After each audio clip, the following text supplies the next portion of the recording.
Yes, thank you, Madam Associate. A ceremonial sitting to welcome the Honourable Justice Sonia Brownhill upon presentation of her commission as a judge of the Supreme Court of the Northern Territory. Justice Brownhill, do you present your commission? Chief Justice, I have the honour to announce that I have received a commission from Her Honour the Administrator appointing me as a judge of the Supreme Court of the Northern Territory. I now present my commission. I took the prescribed oath before Her Honour the Administrator on Monday the 2nd of November 2020.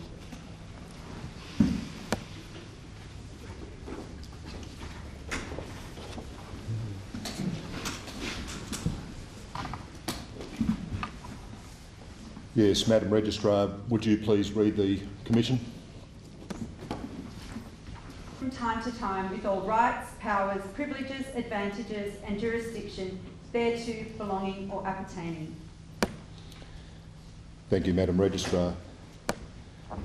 The Court welcomes and acknowledges the presence here this afternoon of Her Honour the Administrator Vicky O'Halloran, AO, the Attorney-General, the Honourable Selena Uibo, the Shadow Attorney-General, Mr Gerard Maley, the Honourable Austin Ash, AC, QC, former Administrator and Chief Justice of this Court, the Honourable Tom Pauling, AO, QC, former Administrator and Solicitor General, Commissioner Jamie Chalker, Commissioner of Police, Mr Greg Shanahan, Chief Executive Officer of the Department of the Attorney-General and Justice, Mr Peter Scheuer, Ombudsman and Information Commissioner, Ms Sally Savvas, Anti-Discrimination Commissioner, Mr Nikolai Kristrup, SC, Solicitor General for the Northern Territory. Other distinguished guests, ladies and gentlemen. On behalf of the judges of this court, I would now like to congratulate you, Justice Brownhill. You are a very welcome addition to this bench and we all wish you the very best. Given our long association, I propose to break the custom of Chief Justices not saying more than welcome at ceremonial sittings of this nature. No doubt much is about to be said by the other speakers about your intellectual qualities and achievements. As will be clear from those remarks, yours is a most deserving appointment. At the risk of causing you some embarrassment, your circumstances and your strength of character are similar in some ways to Chief Justice Susan Kiefel of the High Court.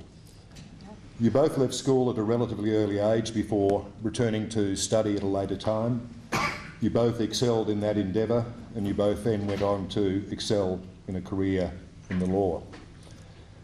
So far as you're concerned, your abilities and your potential were apparent from a very early stage in your legal career.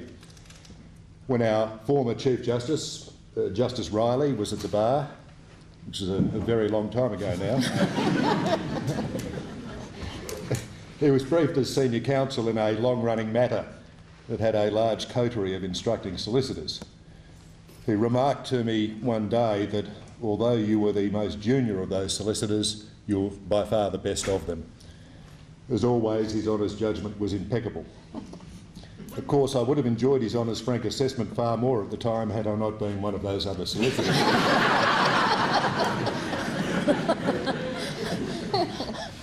Much has already been made about the fact that with your appointment, there is an equal number of male and female permanent judges on this court. That is no doubt a cause for both comment and celebration, but that result is in no way a matter of design. At a general level, it's a reflection of the changing composition of the legal profession and the overdue and necessary and continuing evolution in society towards gender equality. At the specific level, however, your appointment is a reflection only of your professional expertise, intellectual abilities and demonstrated capacity for sustained hard work, and a reflection of your personal qualities of integrity, independence and sound temperament. This court is fortunate to have your skills to deploy in its work. Along with the other judges of this court, you will play a vital role in the administration of justice in the Northern Territory. Welcome very much again. Yes, Madam Attorney.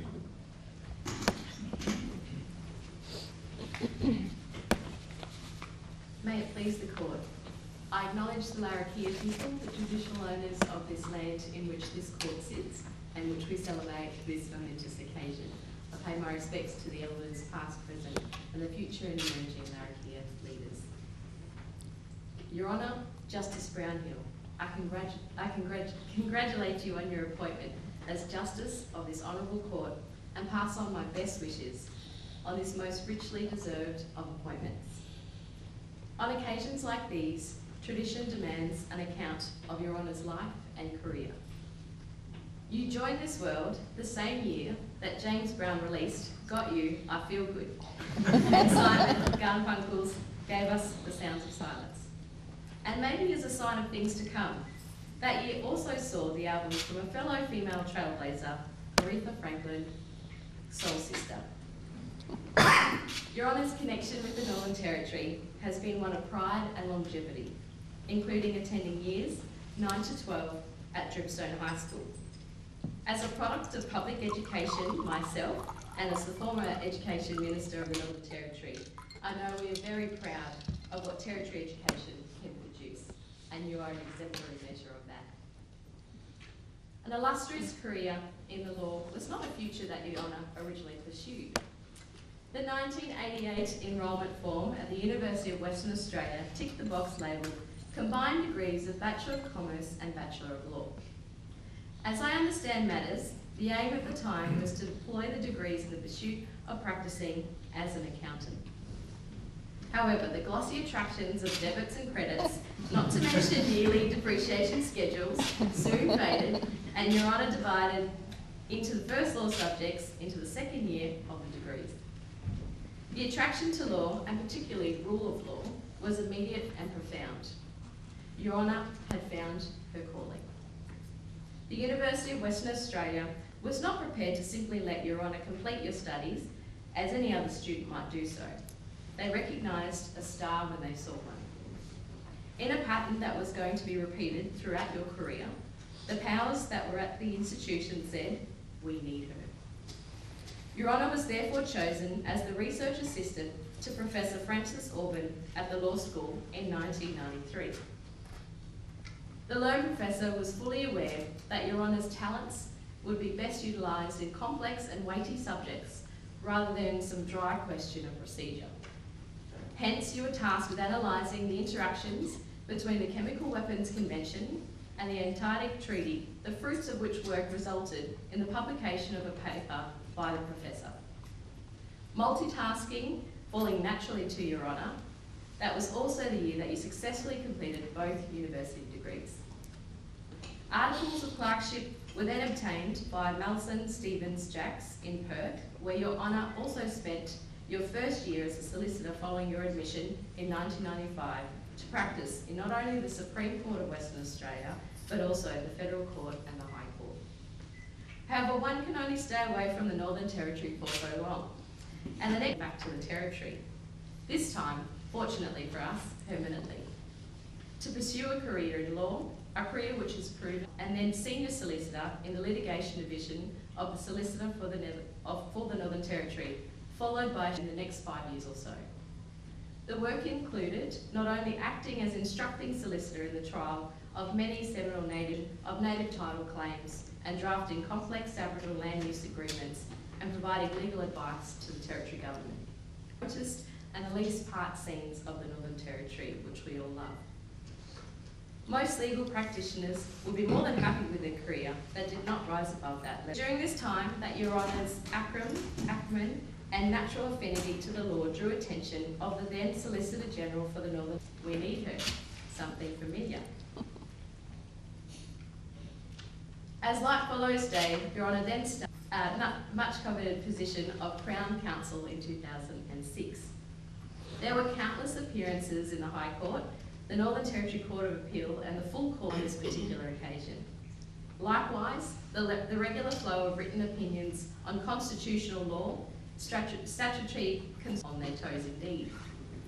Must I mention a few of the defining constitutional cases from your time as Your Honour overturned prior High Court authority which held Commonwealth could compulsory acquire the Emerson case, securing the validity of criminal property fortuitous legislation, and the landmark work choices power. Tom Pauling was very much to become a mentor for you during these years. In 2007. His honours journey to that position had seen him working at the Solicitor for the Northern Territory. In the early September 2015, Your Honour too took silk. And this only as the third woman in the Territory's history to receive this acknowledgement, the others before you being Her Honour Justice Judith Kelly and Raylene Webb QC. And then, lo and behold, a year later, in June 2016, the then Attorney General announced the 5th Solicitor General for the Northern Territory would be no other than Sonia Brownhill SC, and the first female appointment to that position. You attended to your tasks in that role with the utmost dedication and rigour, whilst at all times keeping an unwavering eye on the rule of law. My predecessor, the Honourable Natasha Files, MLA, has asked me to pass on her deepest gratitude for your excellent advice, hard work, dedication during her time holding the portfolio as Attorney General. It will come as no surprise to anyone here that your honour has always been held in the highest regard by members of the judiciary. Your honour racked up more than 20 High Court case appearances as the junior counsel before even becoming the Solicitor General of the Northern Territory, and was involved in prominent federal court native title cases, including the Darwin native title claim, the Blue Mud Bay native title claim, and the Jabiru native title claim. During your time at the private bar, Your Honour continued to appear for the Territory in significant constitutional matters, most notably the paperless arrest case concerning the application of Chapter 3 of the Constitution to the Territory Judiciary. 30 a.m. to work out, regularly practicing your yoga and looking after your recently adopted puppy. I have no doubt that you will continue to apply yourself in the service of law, that you will do the right thing in all manner of people according to the law, without fear, favour, affection or ill will. Enjoy the advantage of being in the driver's seat. You are no longer required to argue with what is the law. Your Honour will now simply be declaring it. The Northern Territory is so much richer for Your Honour's appointment. May it please the Court. Thank you for those words, Madam Attorney. I should just say that I think that Justice Brownhill was the 4th woman in the Northern Territory appointed silk. Suzanne Cox QC almost fell out of a chair when you said the 3rd, but no doubt she'll remonstrate with your 2nd law officer after this.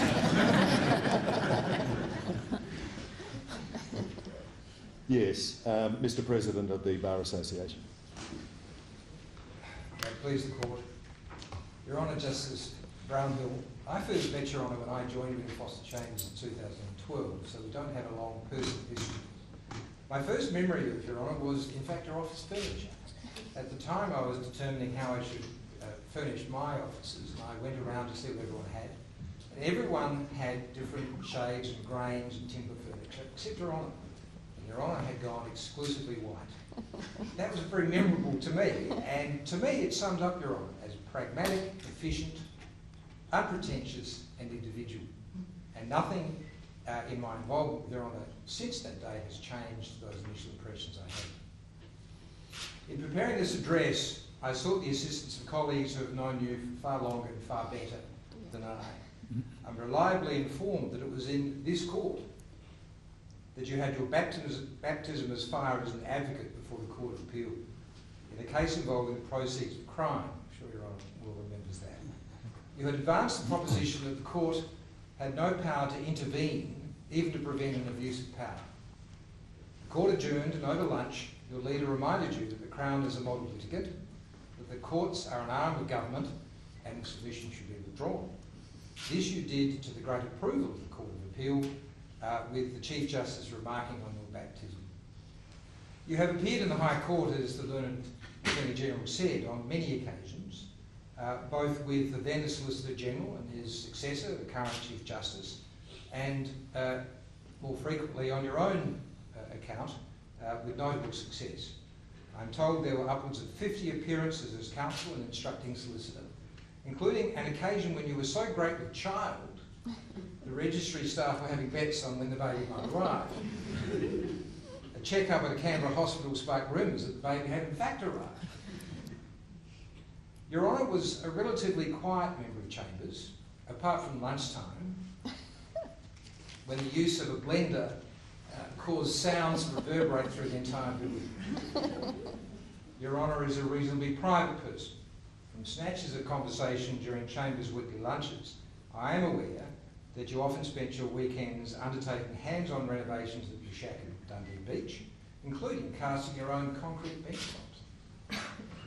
I was aware that one of your sons had a skill at rugby and a similar skill at injuring his knee while playing rugby.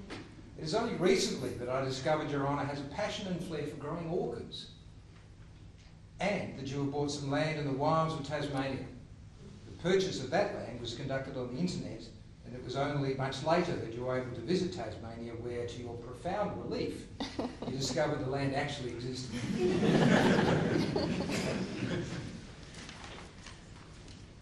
When Your Honour was appointed Senior Counsel in 2015, there was a subtle but appreciable change. Although you still remained quiet, it was a quiet confidence. You were more inclined to express opinions with assurance, and those opinions were received with attention and respect, even at the lunch table. It was your appointment as Solicitor General in 2016 when you were truly transformed. You developed a true presence and style. People noticed you. My wife wants the name of your personal trainer. The transition to Solicitor General was not without some hiccups. Your Honour is well known for her generous facial cues, shall we say. One of your early assignments as Solicitor General was to be involved in the Royal Commission on Youth Detention. Those proceedings were streamed live.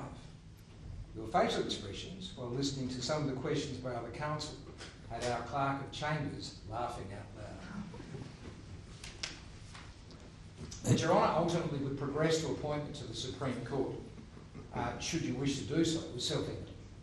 Moreover, the odds of the Territory seeing its first female Chief Justice in the foreseeable future now must be considered to be significantly shortened. On behalf of the Northern Territory Bar Association, I congratulate you on your appointment. It is well deserved. The members of my association look forward to plying their trade before you in the years to come, hopefully without receiving as many generous facial cues from their own. The Chief Justice has previously described Your Honour as an excellent lawyer, the lawyer who most reminds him of himself.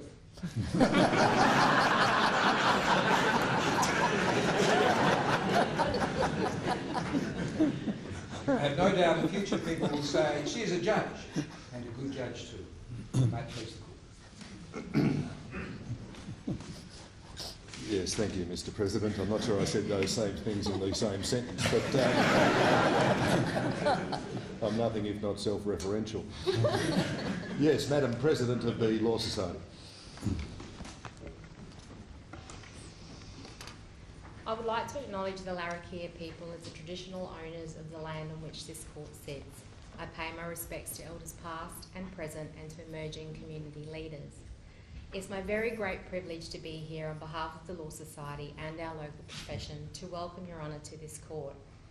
Your Honour, I had the pleasure of reading your profile before the publication of the Society's book, Mandatory Reading, in 2018, and I recall being particularly inspired by your determination to succeed and your apparent fearless approach to new experiences. You clearly come to this court with a number of qualities that make Your Honour exceptionally suitable for this appointment. You have been described by your former colleagues as having a great legal mind with a great passion for your work. I'm also told that you have a good sense of humour, and I suspect that your good humour will ease this journey. You've had a distinguished legal career, appearing as both junior and lead counsel in superior courts, and have excelled in your role as the Solicitor General. No doubt it was that excellence that brought you to the attention of the Attorney General. The Society had the pleasure of working with you in your capacity as a statutory supervisor, and we take this opportunity to thank you for your advice and assistance in the oversight of our disciplinary processes. Your Honour was the first female Solicitor General in the history of the Territory, and your appointment as a judge in this court results, as we've heard, in another first, the first Supreme Court in Australia to have a gender-equal bench. Many have praised your appointment to the bench as another step towards gender equality in the Territory, and the Society is of course pleased that gender diversity is clearly reflected in this judiciary. However, Your Honour, you are here because of your hard work and your commitment to the law. Your Honour has shown a firm commitment to the Territory and the practice of the law with a demonstrated understanding and adherence to the highest professional standards. There is no doubt that those who appear before you will be treated with fairness, equality and respect. You said once that your mentors imparted the wisdom of encouragement, that the belief and support of people whose judgment you admire is impossible to ignore and compels you to do extraordinary things you wouldn't have otherwise dreamt of doing. I congratulate you on your extraordinary achievements and look forward to your contribution to the administration of justice in the Territory. May it please the Court. Yes, thank you, Madam President. Justice Brownhill, do you wish to respond? Thank you, Your Honour. Your Honour, the Administrator, ladies and gentlemen, thank you all for coming to celebrate with me on this occasion. Thank you to the Attorney-General and the Presidents of the Bar Association and the Law Society for your kind words. I'm aware of the effort it takes to make a human being sound worthy of appointment to this court. Yours has been considerable and I'm grateful. This occasion has led me to asking myself, how did I get here? And I've identified two significant factors. Firstly, sheer good fortune, and substantially, the efforts and influences of others. There are so many people who have taken an interest in the progression of my career over the years, often when I was meandering about blindly, unaware that careers can and should progress. A number of those people are located alongside me, and frankly, I'm startled to find myself sitting amongst my elders, mentors and supporters. My fellow judges have all provided me with inspiration and encouragement up to this point, and I'm counting on that continuing into my appointment. I would like to mention some people in particular who have made me more than I otherwise would be. I first worked with Acting Justice Riley, the former Chief Justice of this court, when His Honour was the Silk and Justice Southwood was the junior counsel, briefed by the Solicitor for the Northern Territory in a test case concerning cattle before Justice Carney in 1999. I was drawn from my safe den in the Native Title Unit in SFNT and given the role of Junior Instructing Solicitor. I had absolutely no idea what I was in for. It was a hard-fought case. Michael Maurice QC was on the other side. The statement of claim was 127 pages long, and there remained 12 separate causes of action at the trial, which went for almost 7 weeks. But that case really piqued my interest in the rigours of litigation. I think Justice Riley felt sorry for me because one of my tasks during meetings with counsel at which High Court authorities were discussed was to wait for Justice Southwood to fire off from the top of his head the volume of the CLRs in which a case was reported, and then I had to run and find the actual volume of the CLR.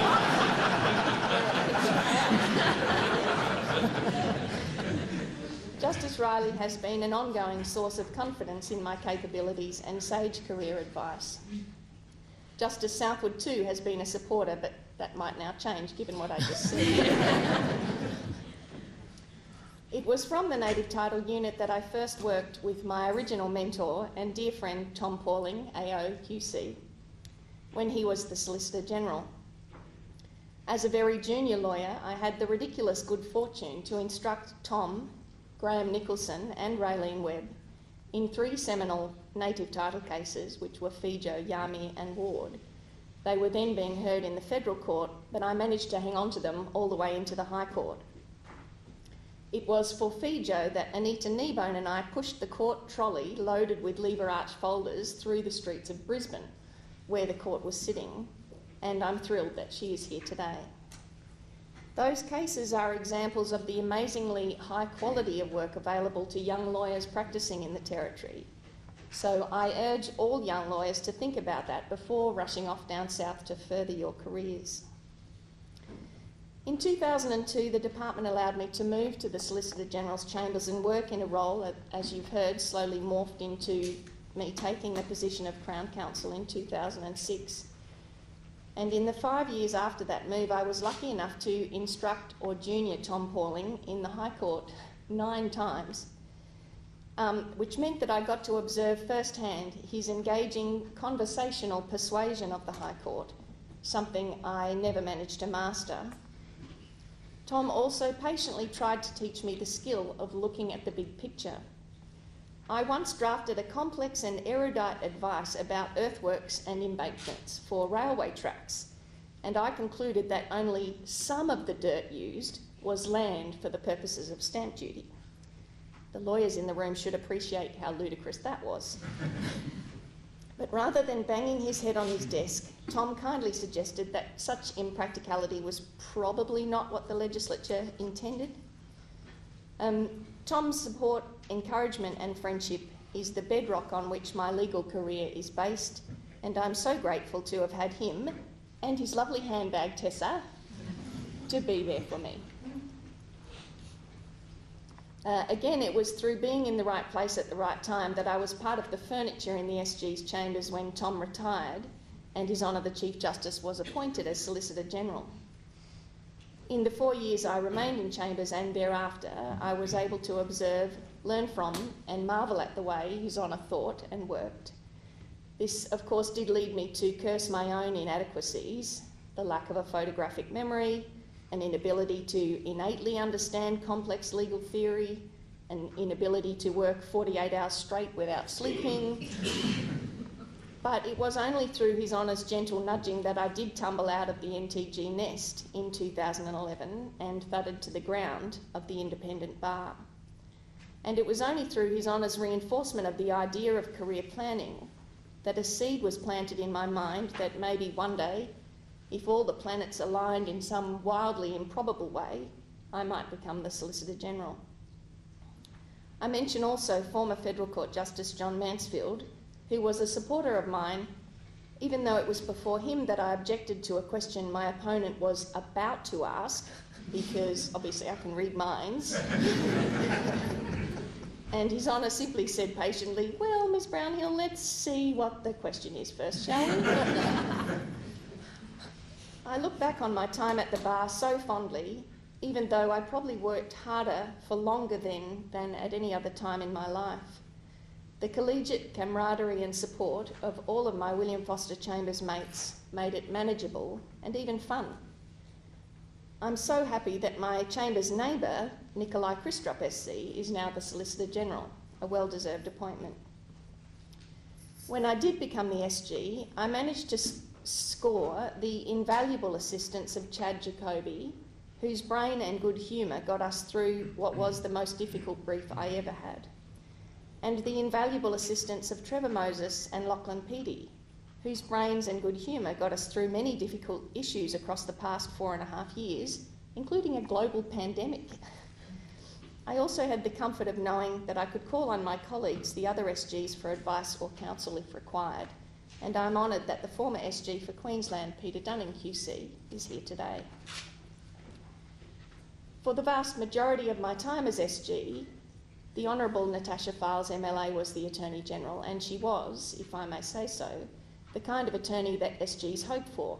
She was determined to do the right thing in her role, including follow my advice. And I see here today so many people I've worked with over the past 23 years. So many of you have provided me with the assistance I needed to do my job, for which I'm very grateful. I know you will continue to assist me, and it follows the court into the future.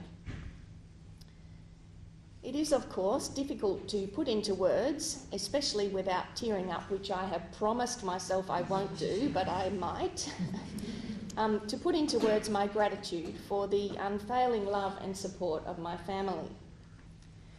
My sons, told you, my sons Sam and Jack endured the significant work-induced absences of their mother with no complaint and no apparent ill effects.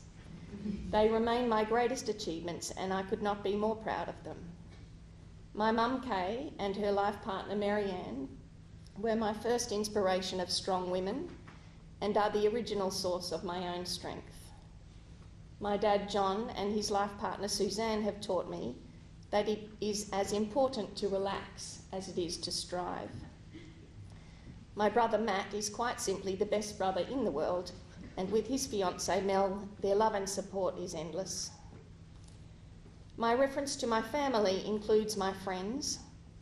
I'm so happy to have some of my neighbours here today, the McIntyres, who for over a decade have made our street a wonderful place to live, and to have some of my oldest friends who knew me when I was a tearaway teenager with an attitude and an unknown future. In particular, I have my two best friends, Kathy with a K and Kathy with a C, who I met in Year 9 at Dripstone High, and who have stuck by me through everything, with the glue being oversharing and laughter. I also wish to acknowledge the support of my former husband Neil, who tragically took his own life almost a year ago. It is indisputable that without my family's love, I would not be here. I know that with all of the incredible support that I've talked about today comes very high expectations of me as a judge of this honourable court. I will strive to meet those expectations and to pay back the faith in me shown by that support and by the presence of you all here today. Thank you. Thank you, Justice Brownhill.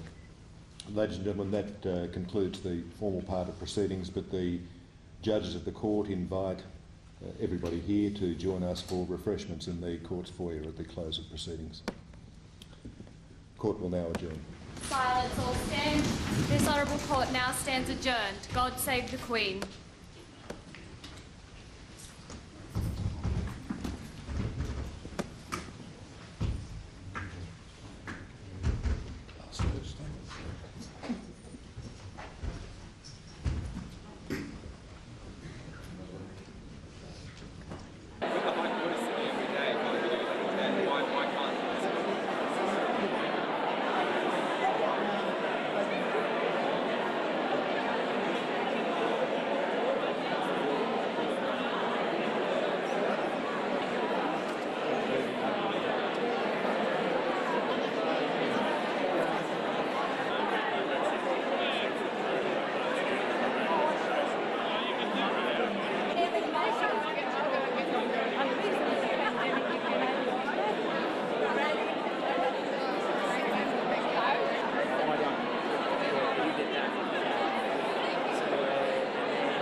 Try and talk a bit louder too.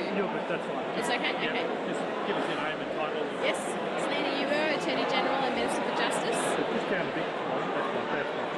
Selena, with this appointment, what does it mean for gender equality?